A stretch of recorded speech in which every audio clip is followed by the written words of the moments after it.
Bonjour, bienvenue sur le plateau de Village Semences pour votre grand rendez-vous d'échange, de rencontres. Et aujourd'hui, nous allons parler des enfants qui pour beaucoup n'ont plus véritablement de lien avec la nature et a fortiori avec l'agriculture. Alors comment renouer ce lien entre les enfants, l'agriculture et les espaces verts? Comment faire partager la passion aux enfants de tous ces professionnels de l'agriculture, mais également du végétal au sens large? C'est ce que nous allons voir avec nos invités. J'accueille tout d'abord Laurent Devilliers, bonjour.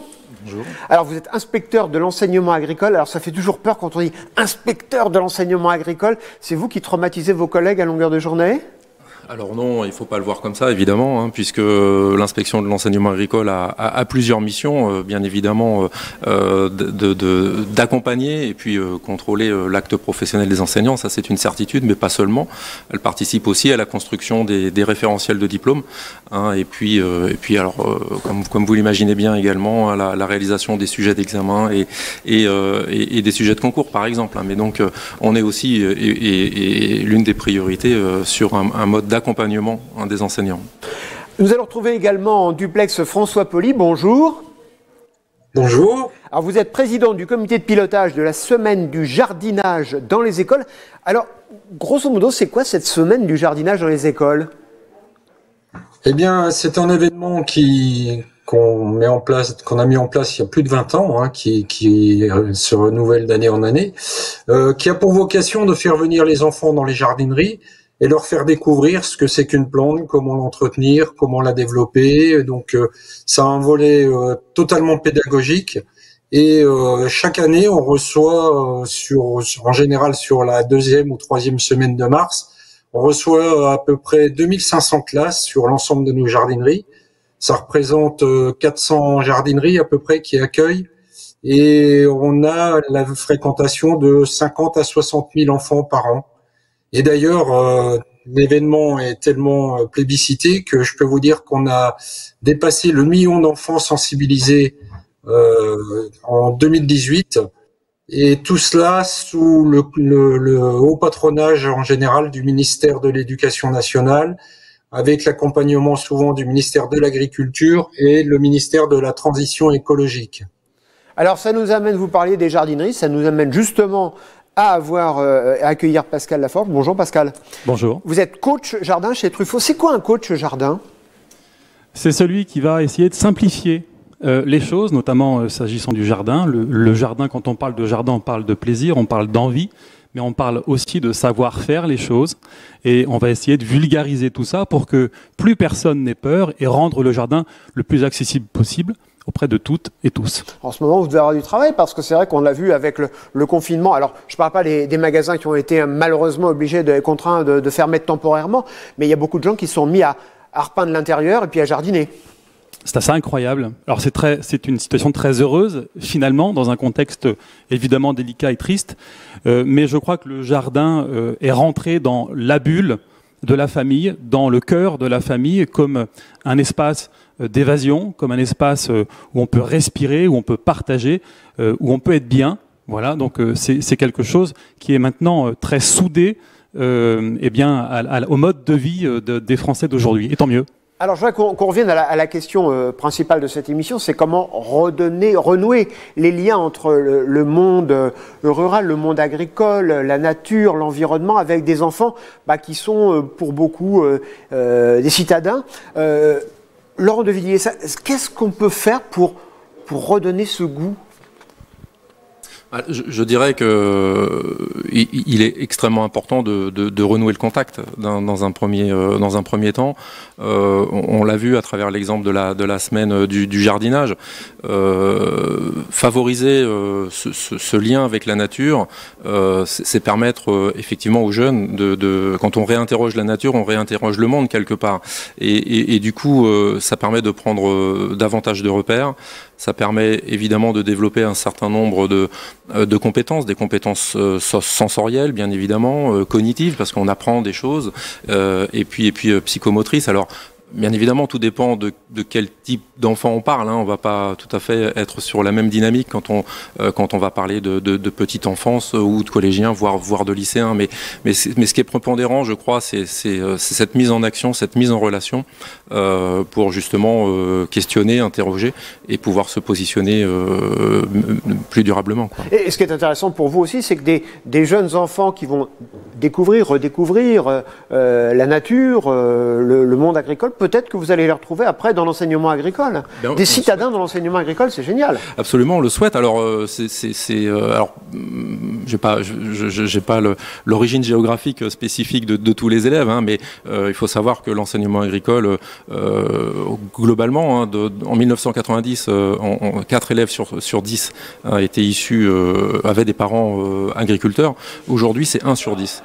Donc, on accueille effectivement des publics aujourd'hui plus divers et plus variés. Et je pense qu'il y a effectivement cette aspiration à la nature qui est grandissante aujourd'hui. Alors, François Poli, pendant cette semaine du jardinage, qu'est-ce qui se passe très concrètement ? Très concrètement, les enfants arrivent dans les jardineries et on met à leur disposition des tablettes qu'on met à leur hauteur, on met des affiches pédagogiques et on désigne, on a du personnel volontaire qui s'adonne à transmettre le savoir sur le végétal. Donc c'est à la fois des applications pratiques, comment empêter un fraisier, comment tailler une plante. C'est aussi expliquer un peu comment une plante va pousser, dans quelles circonstances elle est en bonne santé. C'est tous ces volets pédagogiques et c'est vraiment quelque chose de très très bien parce que ça apporte la satisfaction des enfants, des enseignants et de nos collaborateurs en magasin qui trouvent ça extrêmement riche et redemandent chaque année à participer à cet événement. Pascal, quand vous recevez des enfants dans les jardineries de votre entreprise, je suppose que parfois vous devez avoir des contacts un peu amusants et un peu déconnectés du monde réel, non ? C'est magique en fait. La relation, elle est très innocente autour d'un sujet qui touche tout le monde et qui va les toucher aujourd'hui parce qu'il s'agit pour eux d'apprendre, mais qui va les toucher aussi demain parce qu'il s'agira demain pour eux de pratiquer. Donc c'est magique, c'est plein d'innocence, c'est plein de questions amusantes mais qui ont du sens. Et puis pour nous c'est quelque chose qui nous donne beaucoup de plaisir, mais c'est aussi une responsabilité. Il en va de notre responsabilité, alors nous professionnels, vous parents, d'apprendre les ficelles de la nature, du jardin, pourquoi pas du monde agricole effectivement, à ces enfants qui ont besoin de savoir pour pratiquer un jour et pratiquer avec envie et avec plaisir. Alors moi il y a une chose qui me paraît évidente, mettre une graine dans un bac à fleurs pour faire pousser quelques petites fleurs ou du basilic ou quelque chose comme ça me pose aucun problème, mais les enfants, il y a certains produits dans le jardinage qui ne sont pas forcément à la portée des enfants. Est-ce que vous leur présentez une version particulière du jardinage sans, on va dire entre guillemets, sans produits phyto, sans... Alors, on reste sur des choses qui sont extrêmement basiques, extrêmement simples. Quelle chose basique ? Mais la graine. Alors la graine, ça ressemble à une graine. Et donc pas forcément à un être vivant encore. Donc rien que cela, rien qu'expliquer que la graine c'est magique parce qu'un jour de cette graine sortira quelque chose de vert, et puis une plante, une fleur ou un légume futur, c'est extraordinaire. Et vous avez des contacts après, par exemple, avec les classes qui vous disent « Ah ben ce qu'on a fait, finalement, ça a poussé Évidemment, parce qu'en fait, cette démarche, qui est une démarche collégiale entre le monde enseignant, les professionnels et puis les institutions, fait naître cet exercice, en général qui plaît à tous, et donc fait naître des envies, ensuite, dans le monde de l'éducation, de créer des projets sur le long terme. Voilà. On n'est plus dans une notion d'échange, d'apprentissage sur un après-midi par exemple, mais bien plus sur la création d'un projet comme un potager que l'on va voir évoluer, que les enfants vont voir évoluer, et ils vont pouvoir surtout découvrir l'ensemble des étapes, c'est-à-dire de la découverte de la graine, de la plantation de la graine, du semis donc, mais également l'évolution de l'être vivant, de la récolte, et puis après de la dégustation, du goût, etc. etc.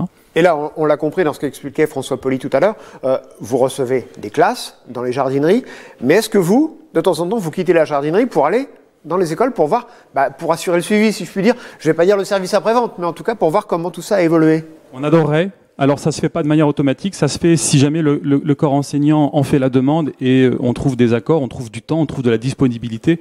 Bon, c'est super, évidemment, de poursuivre cette relation. Il n'y a pas mieux. Voilà, il n'y a pas mieux. Mais surtout, ce qui est important, c'est une fois que la semaine du jardinage pour les écoles est finie, eh bien, c'est de continuer. Parce que eh bien, pendant cette semaine, on touche les enfants avec les responsables éducatifs, bien sûr, mais il faut aussi toucher la famille, il faut aussi toucher les parents, de manière à passer le message. Et allez, à vous de jouer maintenant, hein. La suite, c'est vous, hein, c'est chez vous.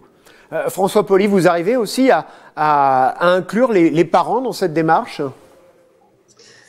Oui, totalement. Les parents et les enseignants, parce qu'on a réalisé un kit pédagogique qui justement permet l'accompagnement au-delà de la démarche. C'est-à-dire que chaque enseignant repart après le passage en magasin, chaque enseignant repart avec un kit qui permet de faire vivre l'opération jusqu'aux grandes vacances. Dedans, on a tous les conseils nécessaires pour faire une belle plantation, pour entretenir les plantes. Et on a dans ce kit aussi beaucoup d'imagiers qui sont très explicatifs, très pédagogiques et qui servent vraiment aux enseignants. Et chaque année, on leur envoie un nouveau kit. Donc là, ces kits, ça ressemble un peu aux grandes planches d'Érol qu'on avait dans notre enfance, dans les écoles. Vous savez, ces grandes planches qu'on accrochait sur le tableau noir. Oui, tout à fait. On s'en est inspiré d'ailleurs.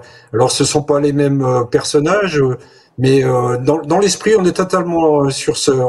Desrolles disait un bon dessin vaut 3 discours, je crois. C'est quelque chose comme ça. Eh bien, on en est là, et les enfants comprennent très très vite en lisant ces kits pédagogiques. Oui. Alors, Laurent Devilliers. Quand on parle de cette semaine du jardinage à l'école, on le comprend bien, ce sont des entreprises, des jardineries, donc des entreprises commerciales qui sont à l'origine de ça. Et souvent, quand il y a des opérations entre les entreprises et le monde de l'éducation, ça coince un peu parce qu'on dit ouais, mais en fait, c'est une opération commerciale, etc. C'est pour vendre ici des plantes vertes, c'est pour vendre ici, pour faire l'apologie des voitures, etc. Comment on arrive à travailler en bonne intelligence entre les jardineries et le monde de l'éducation?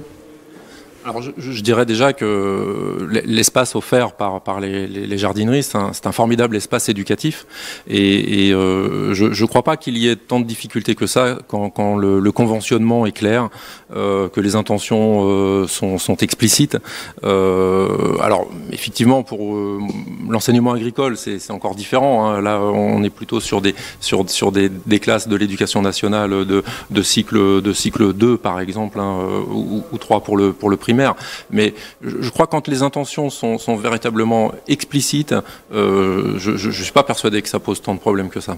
Au contraire, et aujourd'hui, il y a y compris dans l'enseignement professionnel, on le voit bien, il y a des conventionnements qui sont faits évidemment pour découvrir. Parce que la formation professionnelle a comme ambition bien évidemment de former aux emplois. Donc il faut aussi ne pas être déconnecté de la réalité, quoi. C'est-à-dire que par exemple, dans l'enseignement agricole, quand on participe à ce genre d'opération, on va plutôt s'intéresser aux emplois, on va plutôt s'intéresser au savoir-faire, aux perspectives de carrière. Absolument, puisque en fait nos référentiels de diplômes sont construits justement sur l'observation de l'emploi, parce que c'est l'enseignement agricole, bien évidemment, sert le service public d'éducation, mais elle a aussi, au-delà d'accompagner les politiques publiques, une vocation dans l'enseignement professionnel en tous les cas, hein, de former aux emplois, bien évidemment. Elle a cette obligation, y compris par la loi. Le législateur a intégré dans le code rural une mission d'insertion professionnelle. Donc elle a bien cette vocation-là. Alors, Pascal, on va essayer de comparer les choses. On va comparer cette semaine du jardinage dans les écoles à la semaine du goût. À la semaine du goût, Coluche en avait fait une plaisanterie en disant que les enfants, quand on leur demandait de dessiner un poisson, faisaient un carré avec un œil dans un coin. Et on s'aperçoit qu'ils découvrent des choses essentielles de l'alimentation. Est-ce que c'est la même chose pendant la semaine du jardinage à l'école? Est-ce qu'ils découvrent des choses qui, pour nous, pourraient être tout à fait banales? Bien entendu, il y va là de l'éducation dans sa globalité autour du produit. Alors le produit, parler du produit, c'est pas joli, mais autour du monde du jardin, c'est de l'éducation pure et simple. Donc ça y va évidemment. On va commencer par le toucher. Et qu'est-ce que c'est que toucher de la terre quand on va planter ou semer, peu importe. Et puis sentir. Sentir un feuillage qu'on a effleuré, sentir une fleur, pourquoi pas, et puis goûter, même si c'est plus compliqué de pouvoir se permettre de faire goûter, mais plus tard, peu importe, plus tard. Préciser que Une verveine citronnelle, par exemple, eh bien, à la fois, c'est extrêmement parfumé, c'est très intéressant, et puis ça a un goût merveilleux, et que ça peut se cacher dans une recette comme ça, si vous en avez envie. Tout ça réveille l'essence, et tout ça participe à l'éducation des enfants autour de l'univers global du jardin. Alors, question impossible, depuis que vous participez à cette semaine du jardinage dans les écoles, il y a eu des moments comme ça, des moments poignants, des moments d'émotion? C'est compliqué pour moi de vous en parler parce qu'à la limite, je vais chapeauter pour Truffaut le déroulement de cette semaine-là. Bien sûr que les professionnels dans nos jardineries pourraient vous raconter quelques anecdotes. Il suffit de voir que les écoles sont plus nombreuses d'une année sur l'autre à se manifester pour avoir la chance de participer est un signe qu'il se passe quelque chose d'intéressant, une osmose autour de tout cela et autour du cycle de l'être vivant, parce qu'il faut le rappeler, la plante est un être vivant. Voilà. François Poli, des moments d'émotion parfois dans les jardineries quand on reçoit les enfants? Oui, ça arrive, bien sûr. Moi, j'ai en tête des enfants qui n'avaient pas imaginé que les feuilles et les fleurs d'une plante viennent de la graine. Donc, quand on prend le temps d'expliquer ça, il se crée une magie par le fait qu'on mette la graine dans la terre, qu'on arrose et puis qu'on regarde pousser. Alors ils n'ont pas ça dans la journée, bien évidemment. Mais justement, avec nos feuilles pédagogiques, nos affiches pédagogiques, on a capacité à leur expliquer ça et ils le comprennent très vite. Mais ce qui est intéressant en général, c'est que tout cela est d'une grande évidence pour eux, mais ils ne s'étaient jamais posé la question. C'est-à-dire qu'ils voient une plante qui a des fleurs, c'est évident. Mais l'intérêt de la démarche qu'on a actuellement, c'est de leur faire prendre conscience du pourquoi ça se passe comme ça. Et ce sont des questions qui ne se posaient pas antérieurement. Et pour les parents aussi, c'est intéressant. Ça interpelle les gens et ça crée vraiment un intérêt à la nature en général. Ça suscite des vocations? Ah ben on l'espère en tout cas. Oui, on l'espère. Beaucoup d'enfants reviennent. Dans les semaines qui suivent, et ceux qui reviennent en tout cas nous montrent un vrai intérêt par rapport au végétal ou par rapport au jardin. Oui. Alors en ces temps un peu troublés, est-ce que vous avez tout de même des dates à nous donner pour la prochaine semaine du jardinage dans les écoles? Alors cette année on a changé la formule. Du fait du problème sanitaire, on ne peut pas faire venir les enfants dans les jardineries. Donc, on a mis en place, à titre tout à fait exceptionnel, un jeu concours qu'on intitule Les petits jardins gourmands. C'est une approche qui est complètement différente. C'est plutôt nous qui allons dans les écoles. Le principe, on s'adresse aux classes maternelles et élémentaires. Et le principe, c'est de leur faire du potager, du jardinage dans les écoles. Donc, que ce soit dans des bacs, dans des jardinières, dans des carrés potagers ou dans le jardin s'ils ont un jardin à l'école. Et on les encourage à faire des plantations de plantes fleuries, de plantes potagères ou d'associations de la sorte. Et on demande aux enseignants qui ont bien voulu s'inscrire sur notre jeu concours, on leur demande de nous envoyer 4 photos du moment de la plantation jusqu'à la fin de l'expérience, le passage au jury, c'est-à-dire que le 11 juin, on va délibérer sur le résultat des photos et on va définir les lauréats de ce jeu concours. Donc aujourd'hui, j'allais vous le dire. Aujourd'hui, on a déjà 500 écoles inscrites, donc c'est très important, sachant que l'inscription peut se faire jusqu'au 15 avril. Donc, il y a encore de la marge et on sait qu'on va avoir un engouement important autour de cette opération. Oui. C'est formidable, ça, Laurent Devilliers, de voir que vos collègues enseignants, il y en a déjà 500 et probablement plus qui s'impliquent et qui veulent que ces jardins débarquent dans les cours d'école. Absolument. Donc, mais si je peux rebondir sur une des questions qui était la vôtre précédemment, on a malgré tout une difficulté, c'est à le convertir en formation. C'est-à-dire que aujourd'hui, on a cette difficulté dans l'enseignement agricole. C'est une réalité à recruter, à générer des vocations. C'est une difficulté majeure aujourd'hui. Alors, on l'a dit, c'est un espace éducatif formidable. On s'interroge, mais effectivement, on a du mal à se projeter encore dans l'entrepreneuriat autour des métiers de la production en particulier, quoi. Ouais, pour filer la métaphore rubistique, on pourrait dire qu'il suffit maintenant de transformer l'essai, quoi. On le souhaite. Mais c'est un petit peu, je pense, et on conclura avec ça, Pascal Laforge, votre démarche en ce moment, c'est un petit peu comme en matière d'alimentation, les enfants, on les cible parce que ce seront les prescripteurs et les futurs consommateurs, peut-être les futurs jardiniers, peut-être les futurs ingénieurs agronomes. C'est exactement ça. Vous avez une part de responsabilité énorme sur vos épaules. Alors tout à l'heure j'en parlais, la responsabilité, mais au-delà de la responsabilité, il y a l'enjeu, et vous avez tout à fait raison. L'enjeu c'est quoi? Eh bien c'est que ces enfants rencontrés aujourd'hui soient les jardiniers de demain, parce que un jardinier est une personne qui va prendre soin, qui va respecter la nature et qui va se créer sa bulle de bien-être, de mieux-être. Et ça, c'est primordial. Eh bien, ce sera le mot de la fin. Merci, messieurs, d'avoir participé à cette émission. Et moi, je vous retrouve très bientôt sur le plateau de Village Semences. Bonne journée.